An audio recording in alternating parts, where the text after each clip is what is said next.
दोस्तों, मैं आप सभी लोगों के साथ जुड़ चुका हूं स्टेनोग्राफी से रिलेटेड जो भी आपकी चीजें हैं उन सभी बातों को क्लियर करने के लिए। तो भाई इस वीडियो के आधार पे मैं आप सभी लोगों को यह बताने वाला हूं कि स्टेनोग्राफी कैसे आपको आसानी से समझ में आएगी। तो स्टेनोग्राफी को आसानी से समझने के लिए आप सभी लोगों को जो है कुछ पॉइंट्स, कुछ की पॉइंट्स आप सभी लोगों को सही तरीके से समझने पड़ेंगे। जैसे कि आप सभी लोगों को पता है कि जब भी आप जो है अपनी स्टडी को स्टार्ट करते हैं तो आप सभी जो है किसी चीज में, किसी सब्जेक्ट में आप लोगों को जो है बहुत ज्यादा राइटिंग करनी पड़ती है। ठीक है, किसी सब्जेक्ट में आप लोगों को बहुत ज्यादा मेमोरी की जरूरत पड़ती है। ठीक है, और किसी सब्जेक्ट में आप सभी लोगों को जो है कोई ना कोई फॉर्मूला अप्लाई करना पड़ता है। तो अलग अलग सब्जेक्ट में जो है अलग अलग रिक्वायरमेंट आपको दी जाती है, बताई जाती है कि भाई इस सब्जेक्ट को आसानी से पढ़ने का क्या तरीका है। तो वैसे ही आप लोगों को स्टेनोग्राफी को आसानी से कैसे पढ़ना है यह बात जरूर समझ लीजिए, क्योंकि भाई एसएससी स्टेनोग्राफी का पेपर अब आ गया है और आप सभी लोगों को जो तैयारी है वो जोर शोर से करनी है, ताकि भाई स्टेनोग्राफी 2024 का जब आपका स्किल हो तो आप स्टेनोग्राफी के गुण में बिल्कुल अव्वल नंबर पे पहुंच जाएं। क्योंकि जो भी आपका स्टेनोग्राफी का स्किल होगा उसमें आप सभी लोगों को आएंगे डिक्टेशंस, और डिक्टेशंस तभी आप कर पाओगे जब आप लोग स्टेनोग्राफी जो है बढ़िया तरीके से सीखे रहोगे। तो भैया यहां पे आप सभी लोगों को किस तरीके से, क्या फॉर्मेट, क्या तरीका अपनाना है, सबसे पहले ये चीज मैं आप सभी लोगों को बताना चाहता हूं। तो भैया देखिए, जब भी आप स्टेनोग्राफी, देखिए बहुत सारे बच्चे कंफ्यूज रहते हैं कि सर स्टेनोग्राफी भी कहते हैं, शॉर्ट हैंड भी कहते हैं, स्टेनो भी कहते हैं। बिल्कुल मत कंफ्यूज होइए भाई, सारी चीजों का मतलब एक ही है। तो एकदम कंफ्यूज होने वाली जरूरत नहीं है कि भैया ये क्या है वो क्या है, कुछ भी नहीं है, सब कुछ सेम है। स्टेनोग्राफी कहिए, शॉर्ट हैंड कहिए, स्टेनो कहिए, सब कुछ सेम है। ठीक है भाई, तो कंफ्यूज होने की बिल्कुल भी जरूरत नहीं है। अब देखिए आप लोगों को जो है कैसे इसको आसानी से समझना है। तो सबसे पहले आप सभी लोगों को, जैसे आप लोग जब है बचपन में आप सभी लोग जो है एलकेजी यूकेजी में जब पढ़ते थे तो आप लोगों को क्या बनाना बताया गया था, क्या बनाना बताया गया था? तो अल्फाबेट बनाना बताया गया था कि भैया ये अल्फाबेट कैसे बनेंगे। तो वैसे ही जब आप स्टेनो शुरू करेंगे तो आपको इन्हीं अल्फाबेट की तरह क्या बनाना बताया जाएगा। तो इसमें जो आपके सिंबल्स होते हैं वो आपको बनाना बताया जाएगा कि जो इसके सिंबल्स हैं वो आपके किस तरीके से बनेंगे। तो सबसे पहले उन सिंबल्स को आपको मेमोराइज करना सीखना पड़ेगा। ठीक है, मेमोराइज चीजें तभी होती हैं जब आप उसको किसी ना किसी चीज से रिलेट करते हो। तो स्टेनो के अंदर आपका जो है रिलेट करना बहुत ही इंपॉर्टेंट फैक्टर है। तो जब भी आप स्टेनो के अंदर चीजें पढ़िए तो उसको एक दूसरे से रिलेट जरूर करिए। अगर आप रिलेट करेंगे तो आप आसानी से समझ पाएंगे। और दूसरी बात, कोई भी जो है याद करने की कोशिश नहीं करेगा, स्टेनोग्राफी के अंदर लर्न करने की कोशिश बिल्कुल भी नहीं करेंगे। सब कुछ स्टेनोग्राफी के अंदर प्रैक्टिस से आता है।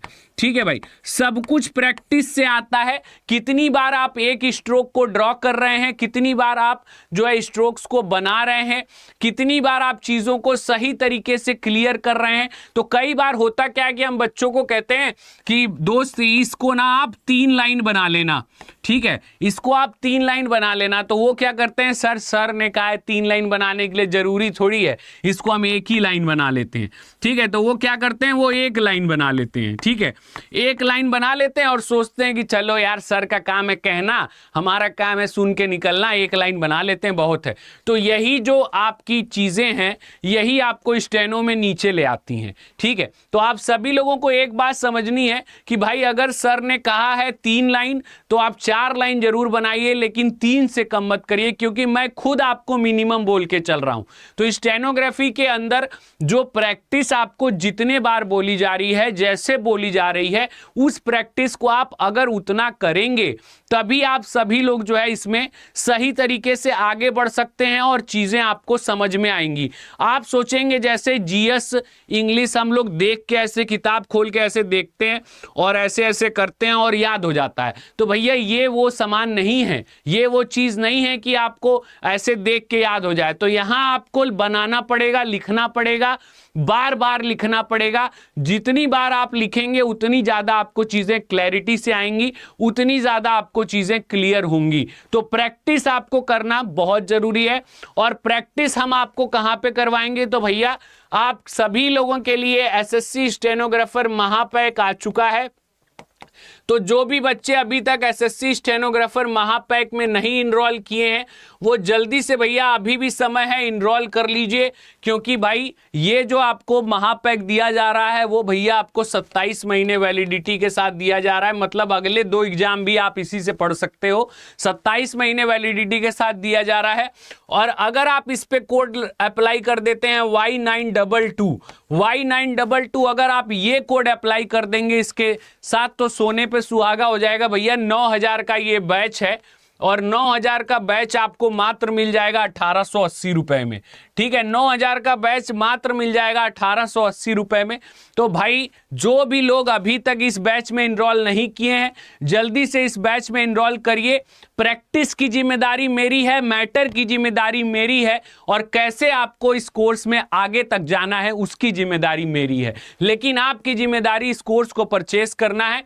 और ये कोड आप सभी लोगों के सामने दिख रहा है Y922, इस कोड को आपको अप्लाई करना है और जल्दी से भैया इस कोर्स को परचेस कर लीजिए क्योंकि लिमिटेड सीट्स लिमिटेड टाइम के लिए हैं। तो 9 अगस्त जो है ये बैच का स्टार्टिंग डेट है। तो सभी लोग कोशिश करेंगे कि भाई 4-5 अगस्त तक सभी लोग ये बैच परचेस कर लें, अन्यथा अगर ये आपका जो स्कीम है वो खत्म हो गया तो आप सभी लोगों को नुकसान हो जाएगा। बाकी जो भी बच्चे जो अदर एग्जाम्स की भी तैयारी करते हैं वो भी इस कोड को लिख लें, नोट कर लें, वो भी इस कोड को अप्लाई कर सकते हैं। आरआरबी, बैंकिंग, जो भी आप जो तैयारी कर रहे हैं वहां पे भी ये कोड आपको बेनिफिट देगा। तो भाई मैंने आप सभी लोगों के कहा है कि भाई स्टेनोग्राफी कैसे प्रैक्टिस करें कि भाई आप आसानी से इसको समझ पाएं। तो आसानी से समझने के लिए सबसे पहले तो ये जो सिंबल्स हैं इन सिंबल्स को आपको बार बार बनाना पड़ेगा, कई बार बनाना पड़ेगा, डेली बनाना पड़ेगा। फिर दूसरी बात, जब आप स्टेनोग्राफी में बात करते हैं वर्ड्स की, तो जो वर्ड्स होते हैं स्टेनोग्राफी में ये आपके जो बनते हैं ये आपके बनते हैं साउंड के द्वारा। किसके द्वारा बनते हैं, तो भाई साउंड फोनेटिक्स के द्वारा बनते हैं। तो आप सभी लोगों को जो है स्टेनोग्राफी को आसानी से समझने के लिए स्पेलिंग पे फोकस नहीं करना है। कोई भी बच्चा अगर स्पेलिंग देख के वर्ड बनाएगा तो मान के चलिए उसका 90% वर्ड रॉन्ग होगा, 90% रॉन्ग वर्ड बना रहा होगा वो। ठीक है, तो आप कभी भी स्पेलिंग में नहीं देखेंगे कि ई है कि आई है कि ओ है कि यू है, क्या है, ये आपको नहीं देखना। आपको सिर्फ उसको पढ़ना है और जो आपको पढ़ा जाता है वही आपको जो है डिस्प्ले करना है। जैसे मैंने बोला कि आपको वर्ड लिखना है पेड, तो आप ये नहीं सोचेंगे कि ए भी आ रहा है, आई भी आ रहा है, डी भी आ रहा है। अब आप इसको डायरेक्ट हिंदी में अगर लिख दीजिए तो कैसे हो जाता है, प के ऊपर ए की मात्रा और ड, बन गया पेड़। तो यही चीज, यही जो आपकी प्रोनाउंसिएशन है यही आपको स्टेनो में आसानी से सिंपल तरीके से आगे बढ़ाएगी। अगर आपकी प्रोनाउंसिएशन अच्छी है तो भाई आपके लिए स्टेनो बनी है, क्योंकि इसमें सब कुछ रोल जो होता है वो आपका सारा का सारा साउंड फोनेटिक्स का रोल होता है। जितना अच्छा आप पढ़ेंगे उतनी अच्छी आप स्टेनो बनाएंगे। तो पहली बात, सिंबल्स पे पूरा ध्यान रखेंगे, सिंबल्स को डेली प्रैक्टिस करेंगे। दूसरी बात, जो वर्ड्स आप बनाएंगे स्टेनो के अंदर उन वर्ड्स पे आप ये ध्यान रखिएगा कि वो वर्ड्स जो आप बना रहे हैं उनमें इंग्लिश का आपको ध्यान नहीं रखना है, जो इसके अंदर स्पेलिंग है उसका ध्यान नहीं रखना है, आपको साउंड फोनेटिक्स का ध्यान रखना है, जिससे कि आपके वर्ड्स जो हैं वो अच्छे तरीके से सही तरीके से बनेंगे और आप सभी लोग जो है क्लियरली चीजों को समझ पाएंगे। तो आप सभी लोगों के लिए जो भाई ये चीज है प्रैक्टिस वाला पार्ट है वो बहुत इंपॉर्टेंट है। स्टेनो के अंदर सब कुछ प्रैक्टिस से होता है। जितना ज्यादा आप इनके वर्ड्स बना के प्रैक्टिस करेंगे, जितना ज्यादा आप स्टेनो के सेंटेंस फॉर्मेशन की प्रैक्टिस करेंगे और जितना ज्यादा आप इनके शॉर्ट फॉर्म्स की प्रैक्टिस करेंगे। अब बहुत सारे लोगों को भैया ये नहीं पता होगा कि ये मैं शॉर्ट फॉर्म्स क्या लिख रहा हूं। तो भैया जैसे आप लोग सिंपल वर्ड ग्रामर में बी इट डू लिखते हैं ना, द लिखते हैं, बी लिखते हैं, इट लिखते हैं, वो आपका ग्रामेट इंग्लिश में तो ग्रामर के नाम से जाना जाता है। तो स्टेनो में वही वाला पार्ट जो है वो आपका किसके नाम से जाना जाता है, तो वही वाला पार्ट जो है आपका शॉर्ट फॉर्म के नाम से जाना जाता है। तो अगर आप सभी लोग जो है सही तरीके से अच्छे तरीके से सिंपल वे में स्टेनो को पढ़ना चाहते हैं तो ध्यान रखिए, साउंड फोनेटिक्स पे ध्यान रखिए, जो वर्ड्स आप बनाइए उसको बार बार प्रैक्टिस करिए, और जो स्टेनो के सेंटेंसेस हैं, जो आपके कन्वर्जन वाले सेंटेंसेस हैं कि भाई आपको इंग्लिश टू स्टेनो बनाना है, उन सेंटेंसेस को आप रीड कर करके बार बार बनाइए, और जो आपके शॉर्ट फॉर्म्स हैं उनको आप डेली प्रैक्टिस करिए। ठीक है, यही तरीका है आपको स्टेनो में जल्दी से जल्दी आगे बढ़ने का और आसानी से सारी चीजें समझने का। तो भाई ये सारा चीज हम आपको अपनी क्लासेस के अंदर कराएंगे, सब कुछ एकदम बिल्कुल प्रेम से, बिल्कुल जीरो लेवल से प्राइमरी लेवल से हाई लेवल तक सब कुछ कराएंगे। बट आपको हमारे साथ जुड़ना पड़ेगा, और जुड़ने के लिए आप सभी लोगों को जो है एसएससी स्टेनोग्राफर महापैक का बैच परचेस करना है, और इसमें आपको जो है अप्लाई करना है कोड Y922। ये कोड अप्लाई करते ही आपको मात्र 1880 रुपए में ये बैच मिलेगा, और आप हमारे साथ जुड़ जाएंगे, और आप सभी लोगों की तैयारी की जिम्मेदारी हमारे ऊपर होगी कि कैसे आप लोगों को इस बार जो है स्टेनोग्राफर 2024 का पेपर जो है उसको आपको क्लियर कराना है। चलिए भाई, बहुत बहुत धन्यवाद, जुड़िए हमारे साथ जरूर से, ताकि आपकी